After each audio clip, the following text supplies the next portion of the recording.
సావిత్రిబాయి జ్యోతిబా ఫులే గారి 128వ వర్ధంతి సందర్భంగా ఆమె యొక్క స్మారకార్థం నివాళులు అర్పిస్తూ బీసీ నాయకుల అందరం నిజామాబాద్ జిల్లా కేంద్రంలో ఘనంగా నివాళులు అర్పించడం జరిగింది.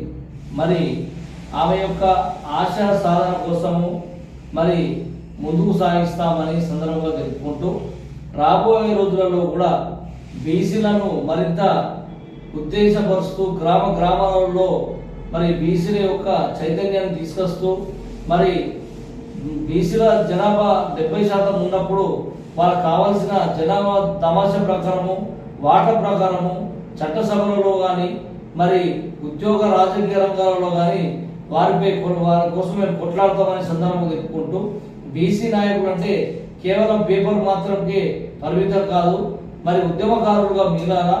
దాదాపు తెలంగాణలో 1300 మంది ఆత్మ బలిదానం చేసుకున్న బీసీ నాయకుల గురించి కూడా మనందరూ తెలిసిందే. కాబట్టి మరి ఈరోజు జ్యోతిబా ఫులే సావిత్రి గారి యొక్క ఆశయాలను సాగిస్తూ మరి బడుగు బలహీన వర్గాల కోసం నిరంతరం పోరాడతామని ఈ సందర్భంగా తెలుపుకుంటూ మరి ఒక కార్యక్రమానికి వచ్చేసినటువంటి మరి నరసింహ గౌడ్ గారు, మరి దశరథ్ గారు, మరి శ్రీరామ్ గౌడ్ గారు, మరి ఇంకా బీసీ నాయకులు అందరూ ఎక్కడెక్కడో మా బీసీ సంఘం నాయకులకు కృతజ్ఞతలు చెప్పుకుంటూ మరి అనేక కార్యక్రమాలు ముందుకు చేపడుతూ ముందుకు వెళ్ళాలని కోరుకుంటున్నారు. బీసీ నినాదమే మనం ఎజెండా కాబట్టి బీసీ నాయకులైతే ఎక్కడైతే నిస్వార్థంగా పనిచేస్తారో వాళ్ళు ఖచ్చితంగా ఎన్ని సంఘాలున్నా కానీ వాళ్ళపైనే గుర్తుంచుకొని వాళ్ళకు మద్దతు ప్రకటించాలా.